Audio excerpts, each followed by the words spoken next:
સૌને રામ રામ ને જય શ્રી કૃષ્ણ. તો આપનું સ્વાગત છે મારા વ્લોગમાં. તો મને વિચાર આવ્યો કે કેટલાય દિવસથી વ્લોગ નથી બનાવ્યો, બધાના વ્લોગ હું જોઉં છું, તો લાવ ને કે હવે આજે હું વ્લોગ મારો ચાલુ કરું. મને એવું મન થાય છે કે હવે દરરોજથી વ્લોગ ચાલુ કરું, પણ અત્યારે શું કહેવાય, મારી એક્ઝામ ને એવું બધું હાલે છે.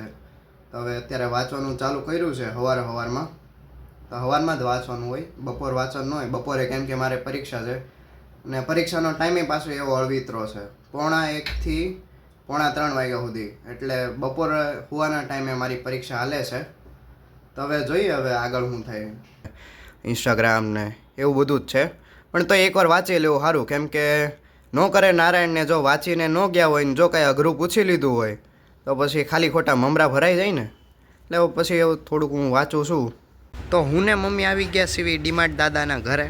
તો આ બધું અહીંયા અનાજ ને એવું બધું છે, ચોખા અને અહીંયા એવું છે, આ ખાંડ. અને હું અહીંયા જ કામ કરું છું, અહીંયા એક પાર્ટ ટાઈમર છું. મજા આવે ડીમાર્ટમાં જોબ કરવાની. એ તો પહેલાં મજા આવે, પછી 1 વર્ષ થઈ જાય પછી એમ થાય કે હવે બહુ કંટાળી ગયા સીવી. ખબર વચ્ચે એક રીલ આવી હતી કે એક ભાઈ આમ શિંગદાણા લે છે અને પછી આમ બાજુમાં હાકર હોય એ હાકર લે છે અને પછી ખાય છે. તો એ ખાવાનું અલાઉ નથી ડીમાર્ટમાં. ઘણા બધા કસ્ટમરને એવું હોય કે એ પોતાના છોકરાને પહેલાં કેડબરી ખવડાવી દે, પછી અમે કસ્ટમરને કહીએ કે તમે શું કે આ ખાવાનું અલાઉ નથી, તો તે માને નહીં ને પછી ખવડાવી દે ને પછી છેલ્લે એમ કહે કે લો ને ભાઈ આ બિલ કરી આપો ને. એટલે આવું ઘણું બધું એવું થાય ડીમાર્ટમાં અમારી હારે. અને અમુક કસ્ટમર તો શું કે એમ પહેલેથી નક્કી કરીને જ આવ્યા હોય કે અમે આની હારે શું કહેવાય, આ કેશિયર હારે અમે આજે બાંધવાના જ છીએ, ભલે અમે છૂટા લઈને જ રહેશું, પણ અમે કેશિયર થોડા કહેવાય ચાલાક હોઈએ નહીં. તમે ઓનલાઈન કરી આપો કાં તો કાર્ડ કરો. અહીંયા શું કે ડીમાર્ટમાં લખેલું છે કે ચેક, પણ ચેકનું લેવામાં આવતો નથી. પણ કહેવાય તોય પછી અમે મગજમારી તો કરી જ લેવી છેલ્લે. તો અમુક કસ્ટમર કેવું કરે કે એને ખબર હોય કે આની પ્રાઇસ આ છે, હરખેથી જોઈને આવ્યા હોય તો એ તે કેશ કાઉન્ટર પર આવીને પહેલાં પ્રાઇસ ચેક કરાવે ને પછી એમ કે નહીં આની પ્રાઇસ તો આટલી હતી. તો પણ હું કામ લો છો તમે એ વસ્તુ? ને અમુક તો શું કે ખાલી આમને ડીમાર્ટમાં આટા મારવા હાટું જ આવે છે. ગરમી પડશે એટલે બધા ઠંડી. હા, અને બીજી વાત હવે ઉનાળો ચાલુ થાય છે તો હવે ગરમી પડશે તો બધા આમને આટા મારવા તો આવશે જ તે. કેશ કાઉન્ટરે હોય એટલે ઘણા બધા શું કે કસ્ટમરની અમને ખબર હોય કે આ કસ્ટમર આવા છે, એમ આમ આગેથી વર્તાય આવે. તો અમુક કસ્ટમર આમ ગળામાં ચેન પહેરેલો હોય ને આઈફોન હોય ને એવું હોય ને, તો એ શું કહેવાય કેશ કાઉન્ટરે આવે અને પછી અમારી પાસે પ્રોડક્ટ જોવે કે પ્રોડક્ટ સ્કેન કરાવે અને એક પ્રોડક્ટ જોવે કે એક પ્રોડક્ટની પ્રાઇસ કેટલી છે. પણ મારો સવાલ એ છે કે તમે આટલું બધું હોનું પહેરેલું છે, શું કે ગળામાં ચેન છે અને આટલા બધા તમે અમીર દેખાવશો, તો પછી પ્રાઇસથી તમારે શું મતલબ છે કે આની પ્રાઇસ આ છે અને આની પ્રાઇસ આ છે? આવું બહુ બધાને બહુ એવી ખોટી મનની એવી હોય કે નહીં કે આવું ન હોવું જોઈએ ને આની પ્રાઇસ આટલી હોવી જોઈએ ને. એને ડિમાન્ડમાં હોવાય જ નહીં, ખાલી ખોટું બહારથી જ લઈ લેવાય તમારે. વાત તો સહી છે. જો કોઈ મૂર્ખ કસ્ટમર હશે ને અહીંયા છે ને ચોકલેટ ખાઈને વયું ગયું છે, અડધી ચોકલેટ પડેલી છે, એનું કાગળિયું અહીંયા છે. એટલે કસ્ટમરોને વિનંતી છે કે આવું તમે ન કરો, ન કરવામાં તમારી ભલાઈ છે. કેમ કે ક્યારેક જો આવું કરતાં પકડાઈ ગયા ને તો પછી છે ને તમારા ઉપર સખ્ત કાર્યવાહી થશે. તો બેન હાટું ચોકોબાર અને મારા હાટું ચીઝવાળા પોપકોર્ન મમ્મી લેશે હમણાં. હે હાઈ ચીઝવાળા. લિપમાં સાઉન્ડ નથી વાગતું ને તો ખબર નથી પડતી કે કયો માળ આવ્યો છે. હે ને મમ્મી? હવે અત્યારે 5મો માળ આવ્યો છે તો આપણે ઉઠાવી લઈએ આટા ચક્કી ને આવી ગયા છીએ આપણા ઘરે. તો ફાઇનલી પોપકોર્નનું જે પેકિંગ છે અનલોક કરી દીધું છે, અનબોક્સિંગ, અને પોપકોર્ન ખાવાની તૈયારી થઈ ગઈ છે. આમાં નો કોમ્પ્રોમાઇઝ, બીજામાં કોમ્પ્રોમાઇઝ કરી શકું પણ ખાવામાં નો કોમ્પ્રોમાઇઝ. આમાં ભાગલા ન પડી શકે ભાઈ. એટલે જે પણ મારી જે ઘરવાળી બનશે મારી ભવિષ્યમાં તેને હું જણાવી દઉં કે ખાવામાં તો હું તને ભાગ નહીં આપી શકું, બીજામાં તારે ભલે લેવું હોય તો લઈ લેજે, બાકી ખાવામાં નો કોમ્પ્રોમાઇઝ હો ભાઈ. શરદી ભલે થઈ હોય કેન્ડી તો ખાવાની જ તે. લો મમ્મી નાનું બટકું લેવાય ગાંડા. પોપકોર્ન થોડા કેવા હવાઈ ગયેલા છે પણ સારા છે, સારો સ્વાદ આવે છે. મમ્મી બેન હાટું આ નૂડલ્સ લાવ્યા છે, હું હતો ડીમાર્ટમાંથી જ તે, અને આ હારે ચમચી મળેલી છે ફોલ્ડેબલ. એટલે ગરમ પાણી કરીને, આપ બધાને ખબર જ હશે તમને બધાને કે તો હું પાછો દોઢો થાવ છું તમને કહું છું, પણ શું કરવું એ પેટ હાટું જ કાંઈક કરવું પડે. પહેલાં એવું લાગતું હતું કે શું કહેવાય બધાની સામે આમ કેમેરો ઊંચો કરીને બોલવાથી આમ શરમ આવે. પછી એમ થયું કે શરમમાં મરી જવું પણ કાંઈ થાય નહીં, કોઈ આપણને દઈ જવાનું છે નહીં. એટલે ખબર ઓલા માસીનો વિડીયો હતો, શું તમે શરમાવશો વિડીયો બનાવવાથી? નહીં શરમાવાનું. એટલે પછી હવે એવું થયું કે હવે આજથી નથી શરમાવું. જે પણ કાંઈ સામે જોશે બધા સામું જ જોવાના છે, કોઈ કાંઈ કરી દેવાના છે નહીં. એટલે આજથી વિચાર્યું છે કે વ્લોગ બનાવશું. તો હું BRTS આવીને બેસી ગયો હતો. પછી 14 નંબર હમણાં ફટાફટ જ આવી ગઈ હતી. 14 નંબરમાં બેસી ગયો છું. હવે આજે 14 નંબર ને 20 નંબરની જે બસ છે AC વાળી, એની હવે શું કહેવાય ડિમાન્ડ વધશે. જેમ કે ઉનાળો આવે છે ને ધીમે ધીમે. જો તમારે કડિયા જોતા હોય ને તો એક લલિતા ચોકડીએ, એક કાપોદ્રાએ અને એક અમરોલીએ ત્યાં આવી જાઓ ને એટલે ભરપૂર તમને શું કે કડિયા મળી જાય. ક્યાં છે? જો આપણા રેપિડોવાળા ભાઈ ઉભેલા છે હેલ્મેટ પહેરીને. પિન નાખો ઓ ભાઈ, પિન નાખો રેપિડોનો. 1 2 3 4 હાલો બે ગયો હું. ગાડી સ્ટાર્ટ કરો. તો રેપિડોવાળા ભાઈએ શું કહેવાય હેલ્મેટ પહેરી લીધું છે. આ બેગ શું છે હે ભાઈ? આ બેગમાં શું છે? અચ્છા એવું હોય હે ને? જા દો તઈ, ધીમે ધીમે આગજો ભાઈ. આપણને બહુ બીક લાગે ભાઈ, કેમ કે આપણે કોઈની પાછળ બેઠા ન હોય ને બાઇક ઉપર. એટલે એ રેપિડોવાળા ભાઈને રસ્તો તો બતાવી દીધો છે. હવે રેપિડોવાળા ભાઈ કયા રસ્તેથી લઈ જાય હવે એમને ખબર.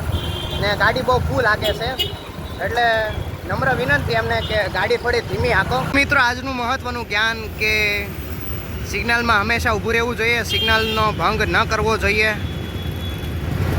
સિગ્નલનો ભંગ કરશો તો દંડ ફટકારશે પોલીસ, અને જો બાપાને ખબર પડી તો ગયા કામથી. એટલે સિગ્નલમાં હંમેશા ઊભું રહેવું. આજનું તમારું આ મફતિયું જ્ઞાન પૂરું. એક તો મારો વીમોય નથી, એમાં પાછા તમે પણ સાઈડમાં ચાલે આગળથી સાઈડનો રસ્તો છે જ તે. ખંભા ઉલાડોમાં નકર કેસ કરી દઈ નકર. અહીંયા કાંઈ સંભળાતું નથી, તમે જે બોલો છો ને જો હમણાં ભટકાઈ જવાની હતી ગાડી, સમજતા જ નથી. લે અત્યારે મેટ્રોનો પુલ આટલો તૈયાર થઈ ગયો છે નદી વચ્ચે. આ જો આ શું કે પુલ તૈયાર થઈ ગયો છે ને આટલું મોટું મશીન છે પુલ હાટું. સુરતમાં જૂની મર્સિડીઝ ગાડી દેખાય છે, બાકી ટોપ મસ્ત મોડલ છે. ઓલી સાઈડનું શું કહેવાય સ્ટેરિંગ છે, મસ્ત ગાડી છે ભાઈ. પોગી ગયા સીવી SVNIT, સિગ્નલ ખુલી ગયું છે, ગાડી જવા દીધી છે. જો તમને સામે જો ઓલો આ સી દેખાય છે, જો હું તમને દેખાડું ગાડી પાસે જાય ને એટલે જ્યાં તમને સી દેખાય છે એ સીને મેં જ ઊભો રાખ્યો છે ચોકીદારી હાટો. એટલે હું આમ કોઈ ચોરી ન કરી જાય ને એટલે જો કેટલો મસ્ત દેખાય છે સી. ભેગું થાને ભાઈ. કોલેજ આવી ગયો છું. થોડાક દિવસ પહેલાં અહીં ઇન્ફરનો ઇવેન્ટ ઉજવણો હતો, એમાં ભાઈ પાર્ટિસિપેટ કર્યું હતું. ઓ રેપિડોવાળા ભાઈ, તમે ક્યાં અહીંયા અંદર આવો છો? તમે જાઓ, હવે તમારે કોઈ જરૂર નથી. તમે કેમ આવો છો હવે? તમારી નથી જરૂર અહીંયા આવે.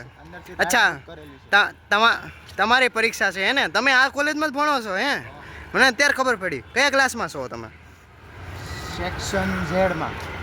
અચ્છા, હા. અહીંયા શું કે ખાલી રેપિડ માર્કેટિંગ. અચ્છા, અહીંયા ખાલી ડિવિઝન G સુધી જ છે, સેક્શન Z તો મેં પહેલી વાર સાંભળ્યું. તો કોલેજ આવી ગયા સીવી, અહીંયા બધા બેઠા છે, અહીંયા બધા બાળકો રમે છે, કેમ કે અહીંયા કોલેજ ને સ્કૂલ બંને મિક્સ છે. એટલે બીકોમ વાળાની પરીક્ષા તો પૂરી થઈ ગઈ. તું કેમ આવ્યો હવે? મેં ટ્રાન્સફર લઈ લીધું. કેમ એવું? મેં BBA માં આવી ગયો. અચ્છા એવું હે ને? મને કહું તું બીકોમમાં જોઈએ એટલી તો મને ખબર છે, તો પછી તારી એક્ઝામ પૂરી થઈ ગઈ નહોતી ખબર મને એમ. BCom માં આવ્યો જ નહીં. બીકોમ વાળા કાઢ નાખ્યો એમ? હા, BCom વાળા કાઢે તો અહીંયા બી નહીં આવતો. સરસ. તો અમારી એક્ઝામ અત્યારે પૂરી થઈ ગઈ છે, અને ઉદ્ધવ ભાઈએ કાંડ કરી દીધો છે કે જે શું કહેવાય આપણે શું આપવાની મને નથી ખબર. હા, અસાઇનમેન્ટ જે આપવાની હોય એના જે અસાઇનમેન્ટ આપવાની હોય એના બદલે બીજી અસાઇનમેન્ટ આપી દીધેલી છે. હવે અત્યારે કોર્ડિનેટર આવશે તો હવે ભાઈ મળશે કે આવું થયું છે તો પછી જ આવી હવે ઘરે. ભાઈ હમણાં મને માર્યું હતું તો એને હાથ ભજી ગયો છે. માર્કેટિંગને ગુજરાતીમાં શું કહેવાય? હે, માર્કેટિંગને માર્કેટિંગ જ કહેવાય. ગુજરાતીમાં કંઈક કહેવાય. શું કહેવાય? વિચારી લે. તો આ વિચારે ત્યાં સુધી હું તમને કહી દઉં કે આજે અમારે માર્કેટિંગની એક્ઝામ હતી. અમારી એક્ઝામ આજે હારી ગઈ છે. બહુ હારી નહીં, બહુ ઠીક એમ, બહુ ખરાબ નહીં, એટલે હારી ગઈ હતી. પેપર શું કે સપ્લિમેન્ટરી મેં 2 સપ્લિમેન્ટરી એક્સ્ટ્રા ભરી હતી. આ ભાઈ એક જ ભરી હતી. એટલે હવે જોઈએ કેટલા માર્ક્સ આવે બંનેના. I will my best try કે મારા સારા માર્ક્સ જ આવે. 626 હે 626 નહોતા, 326 હતા. પણ આટલા બધા માર્ક્સ લાવીને શું કામ છે? જો શું કહેવાય, ઇન્ટરનલ એક્ઝામ જો સારા માર્ક્સ આવી ગયા પછી એક્સટર્નલમાં કોઈ હા 226 સોરી 226 હતા, 326 નહોતા. એમ કંઈ 300 ન આવે ભાઈ, 275નું જોઈએ ટોટલ. અત્યારે બે સપ્લી ભરવાથી કંઈ કે વધારે માર્ક્સ નહીં આપી દે. તો ઉદ્ધવનું ટોપું લઈને અમે નીકળી ગયા ઘરે જવા હાટું. હવે એ પછી મને ઘરે મૂકી જાય કાં તો કાંઈ નહીં, ઘરે મૂકી જ જાય, એમાં હું વાંધો. આ એક બ્રિજ બની ગયો છે ને તમારા માટે એમ બહુ ફાયદાકારક છે, કેમ કે નીચેથી બધું પબ્લિક વયું જાય અને ઉપરથી બધું પબ્લિક વયું જાય. પણ તોય તો હજી નીચે ટ્રાફિક થાય જ છે, કેમ કે હજી અહીંયા સાઈડમાં બીજો પુલ નથી કોઈ નહીં બનશે. પછી હવે જોઈએ કેટલું શું કહેવાય આપણે ટ્રાફિક થાય. એટલે આ એક બહુ સારો એવો બેનિફિટ છે અમારા ગજેરાવાળા માટે, કોસાડવાળા માટે, અમરોલીવાળા માટે. સિકંદજીની પાર્ટી પણ આમ સારું પડે સિકંજી, એમ ઉનાળો હોય ગરમી હોય તો એમ સિકંજી પી થોડુંક ઠંડુ રહે ને. તો સિકંજી પીને પછી હું આવી ગયો ઘરે. ત્યાંથી મેં રિક્ષા કરી લીધી હતી, પછી અત્યારે ઘરે હવે જાઉં છું હાલીને. તો અમારા ભાણીબેન વામિકાબેનનો શું કે ઉપવેશન સંસ્કાર કરેલો છે એકદમ. પહેલાં અહીંયા ચાંદલા કર્યા, પછી માટીમાં પગ રખાવ્યા અને પછી અહીંયા બેહાડેલા છે વામિકાબેનને. અને નાના નાની બાજુમાં બેસી ગયા છે અને વિધિબેન અમારા મેન વ્લોગર જે છે એ ફોટો પાડી રહ્યા છે. તો પછી ઘરે આવીને મમ્મીએ બપોરે શું કહેવાય વઘારેલા ભાત બનાવ્યા હતા, તો એ મને આપ્યા. અત્યારે મને ભૂખ લાગી છે તો હારે છાશ છે. ને મમ્મીએ બપોરે શું કહેવાય આ ઓલાની પૂરી બનાવી, શું કહેવાય મેથીની પૂરી બનાવી છે. મમ્મીએ આ પપ્પાના રૂમાલના 2 કટકા કરી નાખ્યા છે, આ એક કટકો ને એક બીજો કટકો. હજી એક કટકો કરો. શું કરો છો મમ્મી તમે? હું આ રૂમાલ જળી ગયો છે તે મેં કીધું આને પછી હું રાખો કટિંગ. તો હવે આનું શું કે પોતું થશે, પોતું. પણ આનું પોતું સારું થાય કે સારા પોતા થાય. ને એક કટકો શું કે ગાડી હાટું રાખવાનો, એટલે શું કે ગાડી હરખી લૂસાય ને. મોટી ગાડીનો એક કટકો અહીંયા રાખી દેવાનો. તો અત્યારે લાઇટ વહી ગઈ છે. લાઇટ તો કલાકની વહી ગઈ છે. હું ક્યારનો ઘરે આવી ગયો છું, પણ મને ઊંઘ ચડેલી છે. હમણાં પાછું ડીમાર્ટમાં જવાનું થાય, તો હવે શું કરવું એ નથી ખબર પડતી. શું કે હવે વાંચું, કાલે પાછી પરીક્ષા છે તો વાંચવું પડશે. તો હું ગાડી ચલાવીને આવી ગયો છું મારા જોબ સ્થાને, જે હું જ્યાં જોબ કરું છું ત્યાં આવી ગયો છું. તો વાગી ગયા છે 11 ને હું ડીમાર્ટની જોબ પતાવીને નીકળી ગયો છું ઘરે. તો હવે ઘરે જઈને જમી કાઢવીને પછી ભૂઈ જ આવી, બીજું તો હું. તો ઘર હાટું મેંદો લઈ લીધો છે અને એક મારા હાટું એક ટીકટેક લઈ લીધી છે. એમ તો હું મોટો છું, પણ એમ મન મારું નાનું છે, સમજ્યા તમે? તો લીપ હવે આવી ગઈ છે, 5મો માળ દબાઈ દેવી, એની યારે 4થો માળે દબાઈ ગયો છે એક હારે. હું ઘરે આવી ગયો છું નાઇટ ડ્રેસ પહેરીને, પછી જમવા બેસી ગયો. મમ્મીએ બનાવ્યું છે એકદમ મસ્ત મજાનું સેવ ટમેટાનું શાક, ખીચડી, રોટલી. આ છે સાઈસ અને આ છે લસ્સી. તો પછી આપણે છેલ્લે લસ્સી પીને સૂઈ જાઓ. મેં જમી લીધું છે, તો આજનો વ્લોગ થાય છે અહીંયા પૂરો. હવે રામ રામ, જય શ્રી કૃષ્ણ.